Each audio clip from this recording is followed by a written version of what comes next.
My name is Laura Briggs. I am 34 years old, and on the fourth day after my cancer surgery, I was lying in a hospital bed with an IV in my left arm and a surgical drain I was still learning not to look at, when my phone buzzed with a text from my next-door neighbor.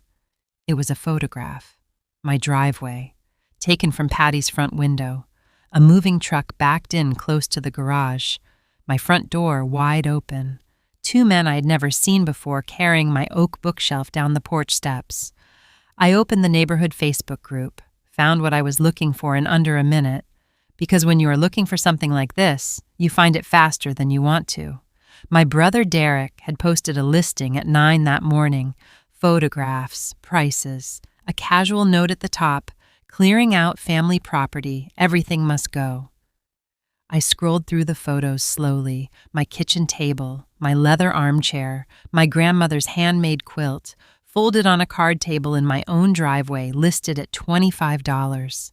And then my grandmother's writing desk, small mahogany pull-out drawer, initials carved into the back leg in 1952, listed at $75. The photograph had been taken with the desk turned toward the window, the light falling across those carved initials the way afternoon light fell in my own living room. I work at a title company. I spend every professional hour of my life proving who legally owns what. And what I understood with perfect clinical clarity, lying in that hospital bed with a surgical drain still attached to my side, was this. My brother had no legal authority over a single item in my house, not one chair, not one quilt, not one desk with my grandmother's initials in the wood. He had decided I wasn't coming home.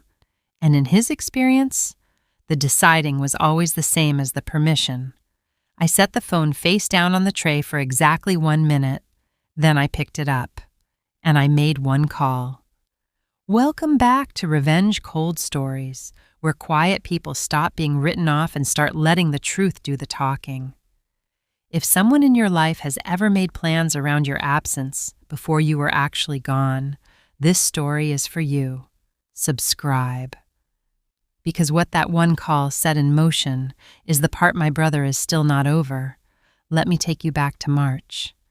And to the woman lying in that bed before she became the woman who made that call. I am a title examiner at Carver Title Company in Cincinnati.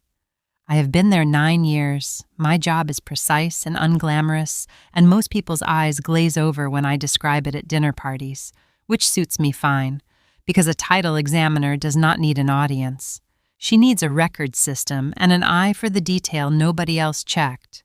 What I do, specifically, is this. When someone buys a piece of property, a house, a commercial lot, a parcel of land, I trace the chain of ownership backwards through time, deed by deed, document by document. I find the gaps, the errors, the places where someone claimed ownership they didn't have. I find the signature that was forged in 1987 and the lien that was never properly released and the easement that nobody disclosed. I find the thing that looks like ownership but isn't. I have been doing this work long enough that it is no longer just a job. It is a way of seeing. When someone tells me a thing is theirs, my first instinct is not to believe them. My instinct is to ask for the documentation. I own a small ranch house on Devlin Street in Cincinnati's East End. I bought it 6 years ago for $187,000.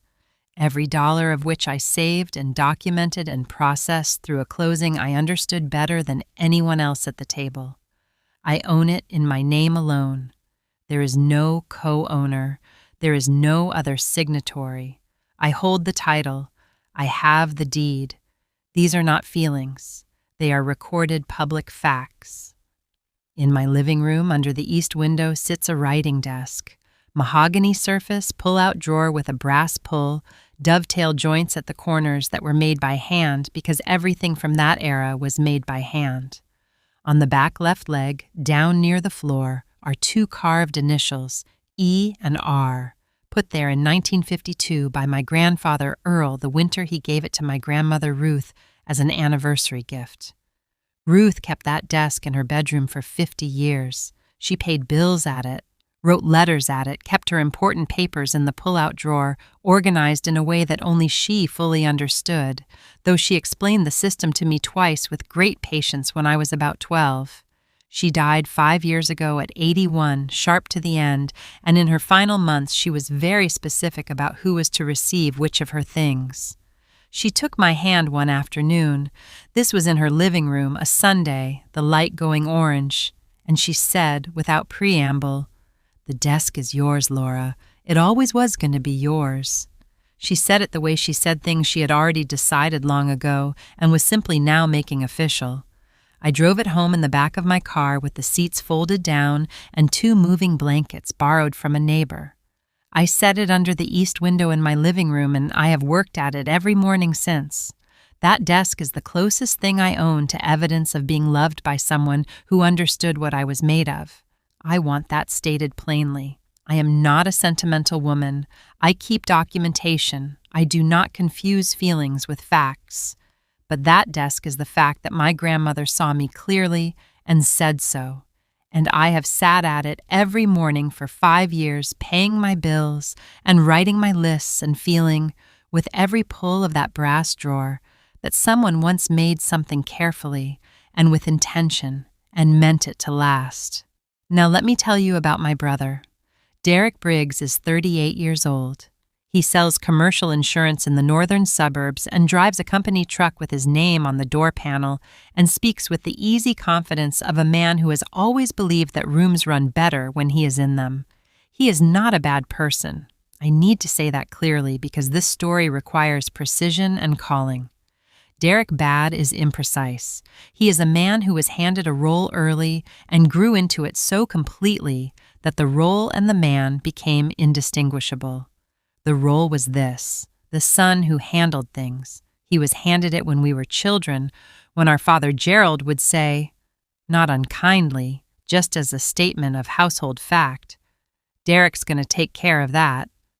And Derek did take care of it. He took care of it until taking care of it became the organizing principle of his identity, and anyone else's competence felt to him like a kind of trespassing. I was the daughter who was also competent, which meant I was invisible in a specific way. When I handled something correctly, it was noted and moved past. When Derek handled something correctly, it was narrated. I learned to prefer the invisibility. Invisible is how you get things done without having to spend energy on the performance of getting things done. Our father Gerald died 4 years ago. Cardiac arrest, a Tuesday in November, the kind of death that arrives without a warning sentence. He was 61. He left the house on Maple Street to our mother Carol, and he left some savings to the 3 of us in equal shares, and he left, without ever saying so explicitly, a vacancy in the role of person in charge. Derek filled it before anyone else had finished processing the grief. He organized the funeral arrangements. He spoke at the service. He began managing Carol's household bills, which she accepted with the relief of a woman who had been managing her own life for 40 years and found at 61 that she was tired. He started speaking for the family in the way that people speak for families when no one has formally given them that authority, but no one has formally taken it away either.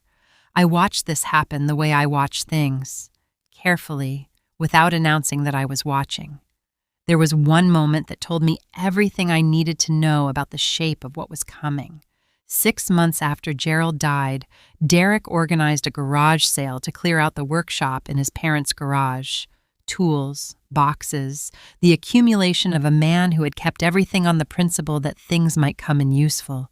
I had always expected that Gerald's old workbench would come to me.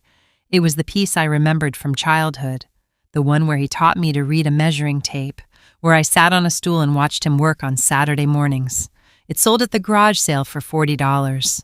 Derek had not asked me. He said when I mentioned it afterward that he hadn't known I wanted it. I should have said something. I should have said something. I filed that sentence under true and also the whole problem. Our mother, Carol Briggs, is 62 years old and teaches Sunday school and keeps a color-coded weekly calendar on the kitchen door and loves her children with a fierceness that has never quite translated into seeing them with clarity. She saw Derek as the one who held things together. She saw me as the one who didn't need holding. These were not cruel assessments. They were just wrong in the way that long-held assumptions tend to be. Quietly, persistently, with no malice and enormous consequence. "You're so self-sufficient," she told me my whole life. She meant it as a compliment. I received it as the thing it actually was, a release of responsibility. You are self-sufficient, so we don't have to worry. You are self-sufficient, so when we need to allocate our attention, you don't require any. I was diagnosed with cervical cancer on a Thursday in July. Stage 2. The oncologist used calm and careful language, the kind designed to maintain oxygen in the room, and I sat across from her with my notebook and wrote down everything she said in the order she said it. That is what I do. I document. I process the diagnosis the way I process any complicated file. I made a timeline. I listed the steps. I contacted my employer's HR department and filed for short-term disability before the end of that week. I called my insurance company and confirmed my out-of-pocket maximum and pre-authorized the surgical facility. I paid my mortgage 3 months ahead. I left a key with my neighbor Patty Walsh, who has been next door for 10 years and is the kind of woman who notices when something is wrong before you've finished explaining it. I told my family at Sunday dinner in October, Carol, Derek, his wife Sandra. I told them the facts in order, the diagnosis, the stage, the treatment plan, the surgery date of March 17th. I used the same voice I use for complicated title issues. Not flat, just steady. Cancer responds to the same treatment as most problems. You document carefully, and you do the next thing. Derek's response surprised me in the beginning. He started calling more often. He drove me to 2 appointments in November. He texted on bad days with a simple, "How are you doing today?" that had no pressure attached to it. I thought, and I want to be honest that I actually thought this, that crisis had opened something in him that ordinary life had kept closed, that the brother I had grown up alongside was showing up in a way I hadn't known to expect. I noted it. I was grateful for it. In January, when the surgery date was officially confirmed, Derek asked me something during a Sunday dinner at Carol's. He asked who had power of attorney over my affairs while I was in the hospital. I told him I had a health care directive already signed and that Patty had a key to the house and that I had given my property manager's contact information to my colleague Ellen at Carver Title in case anything involving the house needed immediate attention. Derek said, easy, unbothered, like a man making an administrative observation, "That should really be family. I can handle things while you're under." I told him I had it handled. He said, "You're right. You've always handled things." I noted the sentence, filed it next to the workbench.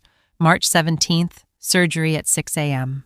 I drove myself to the hospital because I am self-sufficient and because arriving alone is its own kind of preparation for whatever comes next. The surgery lasted 4 hours. I woke in recovery at noon with a nurse named Donna adjusting something on the IV stand and the overhead lights doing what hospital lights do, which is exist without mercy. Day 1 was the IV and the counting of ceiling tiles and Carol sitting in the vinyl chair by the window reading a magazine she kept setting down. Day 2, Derek and Sandra came in the afternoon. Derek asked if I needed anything. He seemed distracted. He checked his phone twice while Sandra was talking.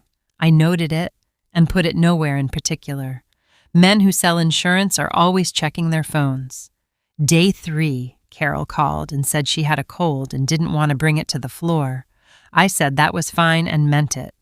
Day 4 was a Tuesday in March. The window in my room faced a parking structure. The IV dripped at its own pace.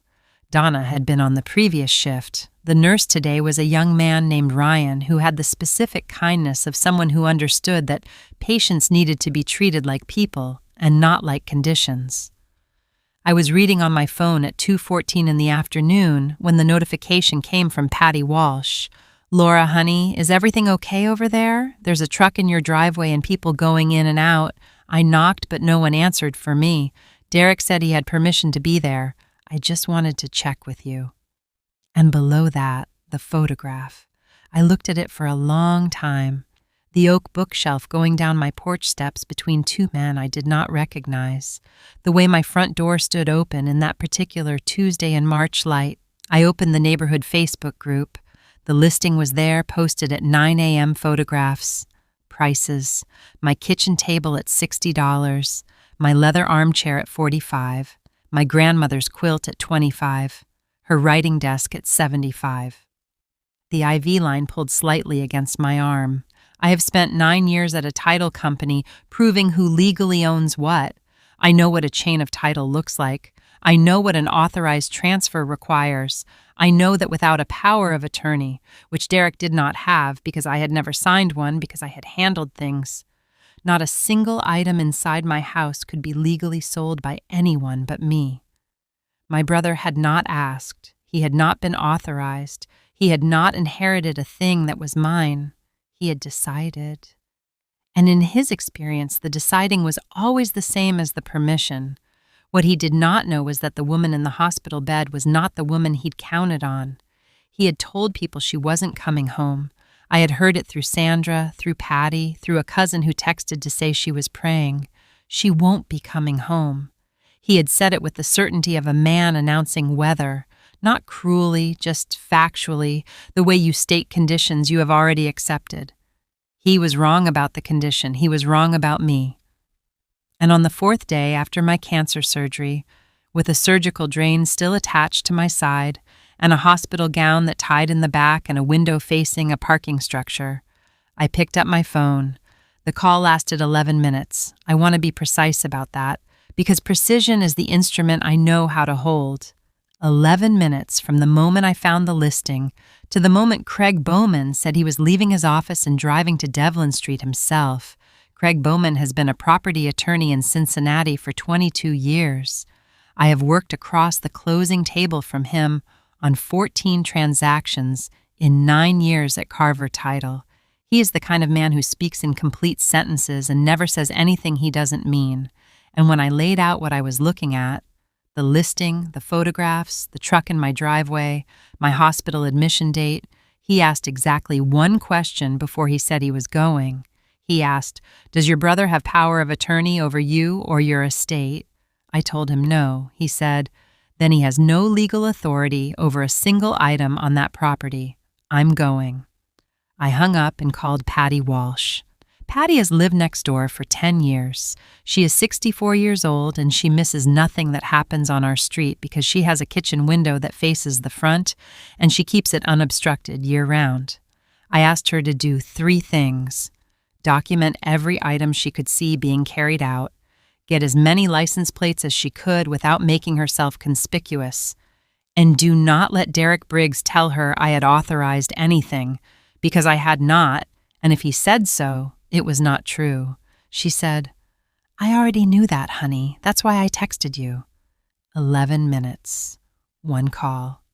By the time Craig arrived at Devlin Street at 3:40 that afternoon, 2 Claremont County officers were already there, one in the driveway, one at the front door, because Craig had called the non-emergency line on his way over and reported the situation in the flat declarative sentences that attorneys use when they need the record to be clean.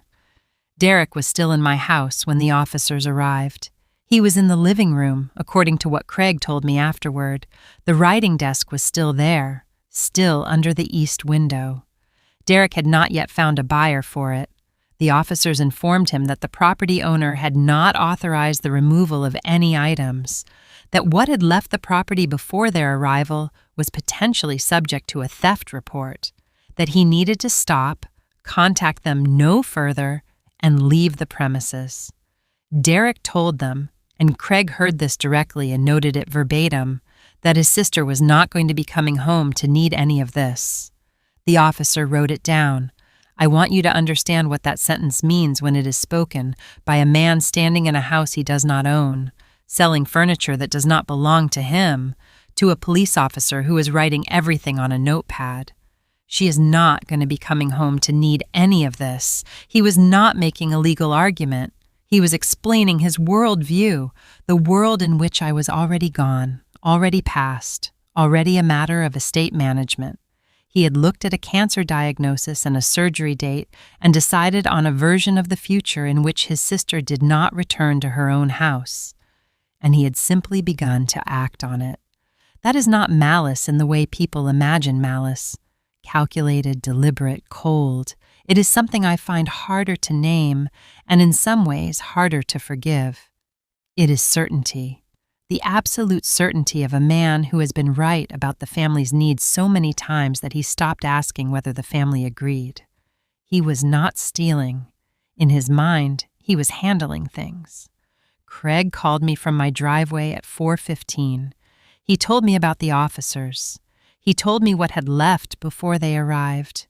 He walked room by room and read me an inventory while I held a pen against the hospital tray and wrote on the back of a discharge planning form, "Because you work with what you have."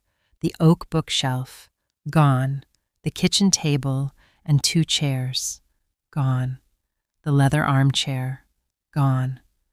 The small television from the guest room, gone. 1 box from the study. Contents, unclear. Taken by a woman who arrived early, paid cash, and was gone before Patty had her phone out. That box. I know what was in that box because I know what I kept in the study. The external hard drive with 7 years of scanned documents, a plastic accordion folder, red, labeled in my own handwriting. Inside it, my insurance policies, my deed, copies of the title records on the house, my grandmother's original estate documents from the county probate office, and, in the back pocket, paperclip to nothing in particular, a typed letter from the probate attorney who settled Ruth's estate 5 years ago, stating specifically that the mahogany writing desk had been designated for Laura Jean Briggs by the decedent, and that this designation had been honored in the final distribution. The document that proved the desk was mine was in the box that was gone. I set down the pen, and I looked at the parking structure outside my hospital window for a moment. I have spent 9 years reading title chains. I know what it means when the document that proves ownership cannot be produced. It doesn't mean ownership is lost. It means the work gets harder. It means someone decided that taking the proof was the same as taking the thing. Whether Derek knew what was in that box, I cannot say with certainty. What I can say is what I say about any gap in a title chain. The absence of a document is itself information. I told Craig about the accordion folder. He was quiet for exactly the right amount of time. Then he said, "I'll request the certified copies from probate, and I'm pulling her deed from the recorder's office tonight." I told him to pull everything he could in the next 24 hours. He said, "Laura, you were a title examiner before you had cancer. You're still a title examiner. Let's build the file." We started building it that night.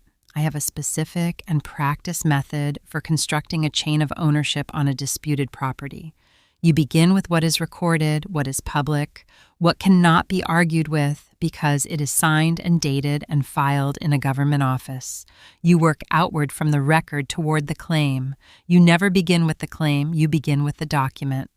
My recorded deed on the Devlin Street property, purchased March 14, 2019, title held solely by Laura Jean Briggs. No co-owners, no transfer of records since purchase. My grandmother Ruth's estate, settled through probate, Franklin County, 2020. Distribution document on file, or it had been on file in my red accordion folder until someone put it in a box and sold it for whatever they got for the box. Craig had the certified copy from probate in his hands by 10 the next morning. He also had something else. This is the part I want you to sit with for a moment, because this is where a surface story reveals what was underneath it the whole time. Craig had a colleague at another firm, property law, smaller practice, primarily residential. His name was Gary Teller. 3 weeks before my surgery, 3 weeks before I went into that hospital, Derek Briggs had called Gary Teller's office and made an inquiry. He had asked about listing a property on Devlin Street. He had not said whose property. He had asked about market value, about listing timeline, and he had asked, Gary's notes recorded it exactly, whether a property could be listed for sale by someone other than the title holder if the title holder was incapacitated. Gary had explained that no, a property cannot be sold by someone who does not hold title, unless they hold power of attorney over the title holder's affairs. He had described what that process would require. Derek had thanked him and ended the call. I lay in that hospital bed on day 5, and I heard Craig read me those notes over the phone, and I understood something that reorganized the entire shape of what I thought I had been looking at. The furniture was not the plan. The furniture was what you do to a house before you list it for sale. You clear it out. You take what you can get for it through an estate sale or a Facebook listing or a truck in the driveway. And then the empty house is ready for a real estate agent who you have already quietly called to come in and put a sign in the yard while the owner is in a hospital on day 4 of a recovery she might not complete. My brother had not been handling things while I was sick. He had been making a plan. 3 weeks before my surgery, he had researched what it would take to sell my house. The surgery date told him the window. The cancer diagnosis told him the justification.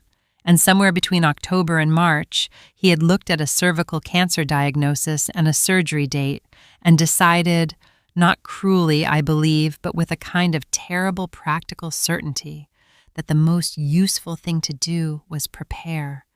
She is not going to be coming home to need any of this. I had heard that sentence through Sandra, through Patty, through a cousin who texted me prayers. I had heard it as grief, as fear, as the imprecise language people use when they cannot hold uncertainty. Now I held it differently. It was not a fear.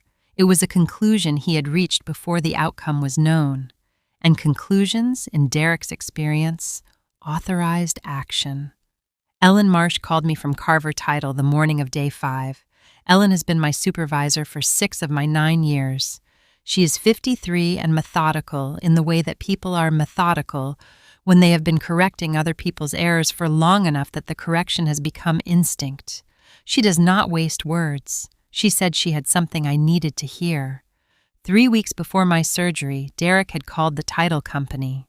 He had told the receptionist he was managing his sister's affairs while she was ill. He had asked whether a property could be transferred through power of attorney if the owner was incapacitated or deceased. The receptionist, not knowing Laura, not knowing the property, acting in good faith, had been helpful. She had explained the process. She had described what a power of attorney required. She had told him it was a fairly common situation in estate planning. He had thanked her and hung up. Ellen was quiet for a moment after she told me this. Then she said the sentence I have kept since. You trace ownership chains for a living, Laura. You know better than anyone that possession isn't title, and your brother doesn't have title to a single square inch of your life. I wrote it on the back of the discharge form. The pressure campaign started on day 5 of my hospital stay, the same day the file was growing. Derek called at 11 in the morning. His voice carried the injured patience of a man who believes he is being treated unfairly. It was just furniture, Laura, things you weren't even using. And now there are police reports and attorneys involved, and Mom is beside herself. You're in the hospital recovering from surgery. You should be resting, not making calls. I asked him who gave him permission to enter my house. He said, and he said it the way he said everything, as though the logic were self-evident. I was handling things. That's all I was doing. There it was, the whole sentence. I told him I would be in touch. Carol called it too. Her voice had that texture, warm, worried, aimed in the wrong direction. Derek only wanted to help. You know how he is. He panics when things are out of his control.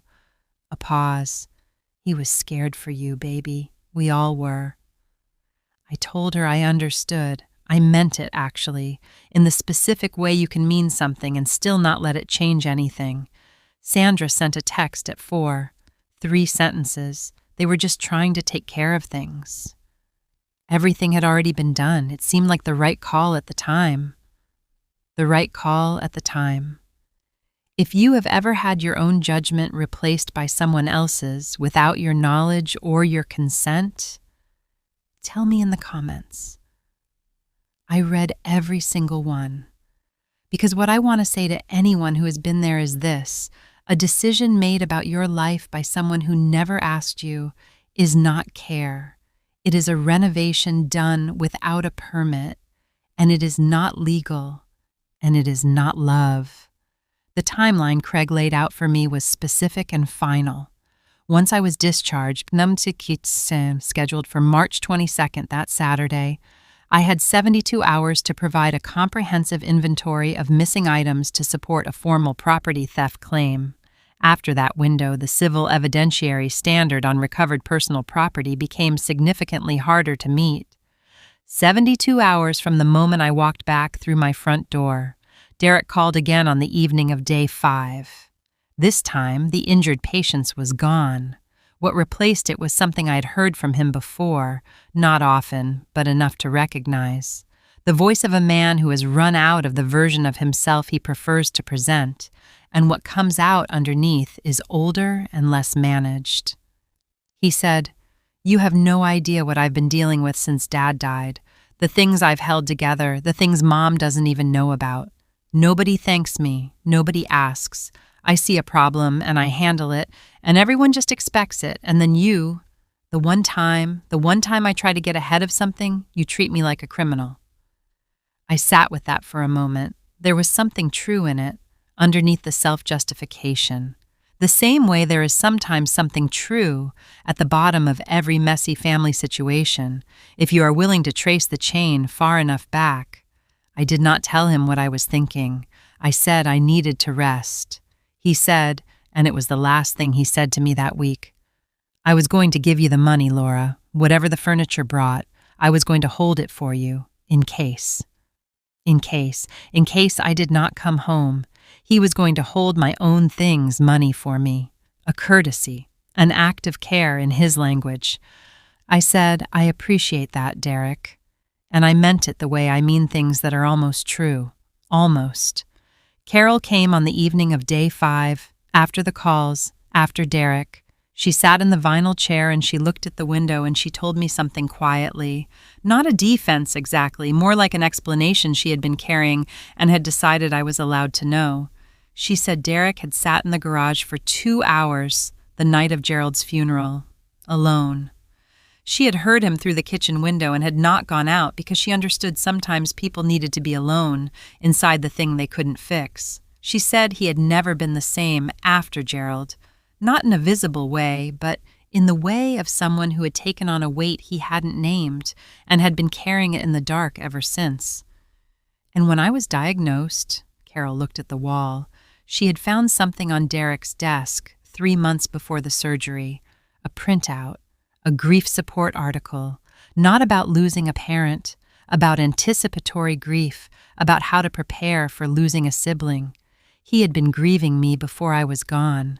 That sentence did something to the shape of my anger, did not remove it, did not dissolve it, just shifted it slightly, the way a load shifts when you understand it better.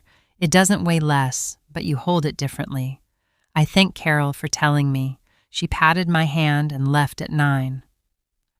On the morning of March 22nd, Ryan the nurse removed my IV line and filed the discharge paperwork and asked if I had someone coming to get me. I told him I did. Patty Walsh was already in the parking structure, engine running. Craig Bowman was already at Devlin Street, waiting. The surgical drain was out. My file was in Craig's hands. The title records were locked. The deed was certified and on record with 2 sets of copies in 2 separate locations. I was coming home. What I did not yet know, and would not know until I walked through my own front door and saw the east window in the late March light, was the one detail that Patty had not mentioned on the phone, the one thing still sitting in the room exactly where I had left it, the writing desk. Still under the east window, still in the exact position I had left it on the morning of March 17th, when I locked my front door at 5:15 a.m., and drove myself to the hospital in the dark. The morning light was doing what March light does in that room when it comes through the east window, landing flat across the mahogany surface, making the brass pull catch for a second before settling. I stood in the doorway and looked at it. Craig was behind me, going through his inventory sheet. Patty was in the kitchen, filling the kettle because Patty's answer to everything is hot water and patience, which are, I have found, the correct answer to most things. The house smelled of the particular closed stillness of a place that has been opened and shut and opened again by too many people over too short a period. I crossed the room to the desk. I ran my hand along the surface. Mahogany, worn smooth in the places you'd expect. The center where work happens, the right-hand corner where a cup would rest. I pulled out the drawer. Empty. My papers were in the red accordion folder, which was in the box, which was gone. I ran my thumb along the back left leg, down near the floor, until I felt the carved initials under my fingertip. E and R. Still there. Still exactly as they had been in 1952 and as they would be in another 50 years. Because my grandfather cut them into solid wood, and solid wood does not negotiate. Then I saw it. It was small, the kind of thing you would miss if you were not the kind of person who notices what does not belong, a small patch of adhesive residue on the upper left corner of the surface, the faint ghost left by a sticker that had been applied and then removed. A price tag. Someone had priced the desk, placed the sticker on the wood, and then pulled it off, which means the desk had been inventoried for the sale. It had been tagged. It had been allocated. It was still in my living room only because Craig and those two officers had arrived before the buyer did. I stood there a moment with my thumb on that adhesive residue. Then I walked to the kitchen where Patty was setting 2 cups on the counter, and I sat down at a table that was not my original kitchen table. That one was still outstanding. And I held both hands around a cup of tea and let the house settle around me. Craig sat across from me with his legal pad. He walked me through the next steps in the flat, sequential voice of a man who has done this many times and understands that clarity is a form of kindness. 72 hours. Everything I could identify as missing, documented. He would handle the civil side. The records were already built. The probate copy of the estate distribution document, the one proving the desk was mine, was certified and in his file. He said, "One more thing you should know." He told me about the adhesive residue before I told him what I had seen. He had noticed it too on his walkthrough the day before. He said, "That means the desk was scheduled to go. It didn't go because we got there first." He paused. "Which also means whoever priced it wasn't clearing out your house as a favor. They were executing a plan." I told him I had already understood that. He nodded the way Craig nods, once, economically, when something has been confirmed rather than discovered. Derek came to the house on the afternoon of March 24th, 2 days after I came home. I had expected him sooner. The waiting had its own texture, not dread exactly, more like the particular quality of attention you hold when you are waiting for a file to arrive that you know is going to require everything you have. He came without Carol. Without Sandra. He came alone, which told me he had decided this was a conversation he needed to have in his own voice, not the family's. He stood on my porch and I let him in because you do not have the conversation you need to have through a screen door. He sat on the couch. I sat in a chair across from him, not the leather one, which was still in someone else's house. The room was quiet. The desk was visible from where we were both sitting. He started with the version I expected. Panic. Fear. He had been watching me get sicker for 8 months and he had not known how to hold it, and so he had done what he had always done. He had made a plan, because a plan felt like control, and control felt like the opposite of losing someone. He said the furniture had been a mistake. He said he would pay for everything that had left. He would write a check today, whatever the number was, whatever Craig's inventory said. Then he said, "I need you to withdraw the police report, Laura. Not for me, for the license. If this stays on the record, my insurance license review next year is going to flag it. I'm not asking you to say nothing happened. I'm just asking you to let the family handle it, the way we should have handled it from the beginning." The family handle it, the phrase my grandfather's workbench had taught me, the phrase that had been on Derek's lips every time he was about to do something that required my silence. He leaned forward, and then, and I want to give him this because the truth requires it, He said the word I had not heard from him in the entire duration of this. He said, "I'm sorry." One sentence, no dressing. He looked at the floor when he said it, the way people look when they mean something and are not performing the meaning of it. And Carol had come after all. I heard her car in the driveway. She must have parked behind Derek, must have been waiting while he went in. And through the front window I saw her sitting in the passenger seat, not moving, giving him the room he'd asked for, the way she had always given Derek the room he asked for. Her hand would come to my arm, I knew, the warm weight of a mother's hand which had not changed in 34 years. She would ask me to let it go.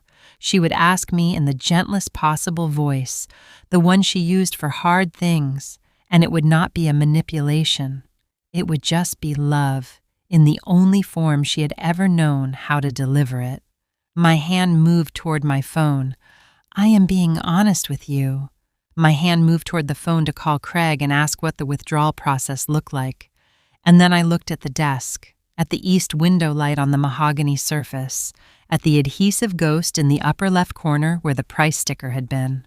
Someone had priced my grandmother's desk at $75 and tagged it for a sale while I was in a hospital bed and my house was standing quiet on Devlin Street waiting for me to come home. That someone was sitting on my couch telling me he was sorry. And he was sorry, I believe that. But sorry and accountable are two different instruments, and I have worked long enough in a title office to know that a verbal assurance does not close the gap in the chain. I put the phone face down on the arm of the chair. I looked at Derek. I kept my voice at the level I use for findings, not the level I use for feelings. I said, "Did you know what was in the red accordion folder, the one that was in the box from the study?" He said he hadn't gone through things before the sale. It was just a miscellaneous box. I said, 3 weeks before my surgery, you called Gary Teller's office and asked about listing a property that wasn't in your name. You asked specifically whether a property could be listed by someone other than the title holder if the owner was incapacitated." He went still. I said, "The same week, you called Carver Title and asked about the process for power of attorney over someone's affairs. You were researching the path to sell my house before I ever went into surgery." The room was quiet for a long time. He did not deny it. I want to give him that, too. When the record was read back to him, he did not try to argue with it. He just looked at the desk. I said, "The furniture wasn't a panic response. The furniture was the clearing out step. You were going to list this house. You had already researched how." He said very quietly, "I really thought you weren't coming home." Not an excuse this time. Just the fact underneath everything. A man who had looked at a cancer diagnosis and a surgery date and reached a conclusion and then, because he was Derek, because handling things was the only language of love he had ever learned, had begun to act on it. I said, "I know you did," and I meant it. I could hear the truth of it in his voice. The grief that had preceded the loss, the fear that had dressed itself up as preparation, the love that had gone so wrong it had crossed into my house with a price sticker for my grandmother's desk. I said, "But I came home, Derek, and this is my house, and that desk is mine, and everything that left this house without my permission is mine too, and I need it accounted for." I told him the police report was staying, not to punish him. I said that clearly, but because the record was the record, and I worked with records for a living, and a record that accurately described what happened was not something I was willing to alter. I told him Craig would be in touch about restitution, that the number was the number, and it was not negotiable, that once restitution was complete, the civil matter was closed. He looked at the desk one more time, then he stood. At the door he paused. He said, to the door frame, not to me, "Dad would have handled it, whatever this was. He would have known what to do." I said, "Dad would have asked." He left. I heard Carol's car pull out of the driveway. I stood at the east window for a long time, my hand flat on the mahogany surface, the afternoon light doing what it does. Here is where everything landed, because you stayed, and you deserve the full accounting.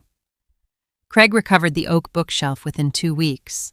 A woman in Hyde Park had bought it, and when Craig explained the situation, she arranged its return without hesitation, declining restitution for what she'd paid because, she said, she had grandchildren, and she understood what someone's things meant. The bookshelf is back against the north wall of my living room. I have never looked at it without thinking of her. The kitchen table came back through the marketplace listing. The buyer contacted Craig when he saw the follow-up post. Returned intact. The leather armchair is gone. The buyer left no contact information. I have made my peace with the chair. Some things stay lost. You document them and you move on. The red accordion folder never came back. The box had been sold for $10 to a man who used the folder to store his grandson's sports cards and did not keep the papers inside it. Craig had already pulled certified copies of everything that was in it. Those copies now live in a fireproof safe at Carver Title and a matching set at Craig's office. The certified probate document proving the desk is mine is on file in 2 locations and can be produced in under 4 minutes. That is the correct outcome. Proof that cannot be taken is better than proof you have to keep defending. Derek's insurance license review happened 11 months later. The civil record flagged. He had to provide documentation and a written account of the circumstances. He did. His license was renewed with a notation. He does not speak about it. I do not ask about it. The record is the record. Carol came over 3 weeks after I was home. She stood at the door and said she was sorry she hadn't asked more questions. She said it to the door frame, the way apologies do when they've been held inside too long and haven't quite found the form they need. I let her in. I made tea.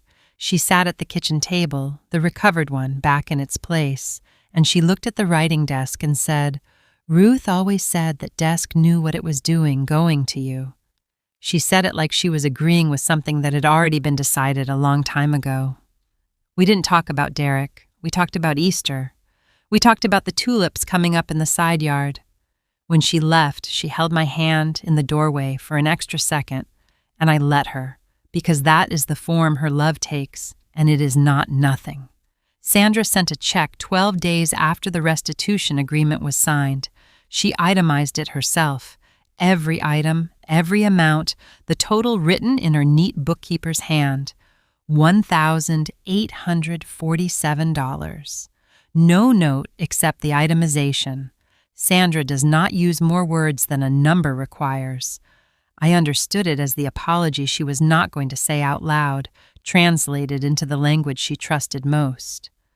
Patty comes for coffee on Saturday mornings now. She brings something from the bakery on Vine Street, and we sit at the kitchen table, and sometimes we talk about the neighborhood, and sometimes we sit in the kind of quiet that only exists between people who have already shown each other something true.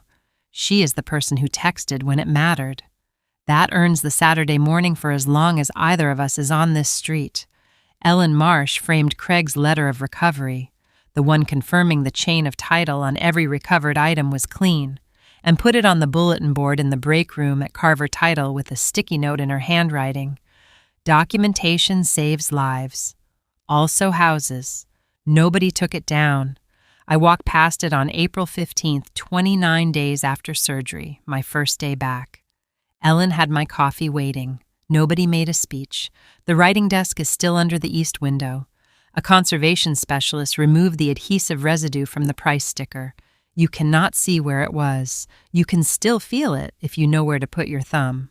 I know. I check sometimes. Not out of grief, out of the same professional habit that makes me check chain of title records on properties I have already closed.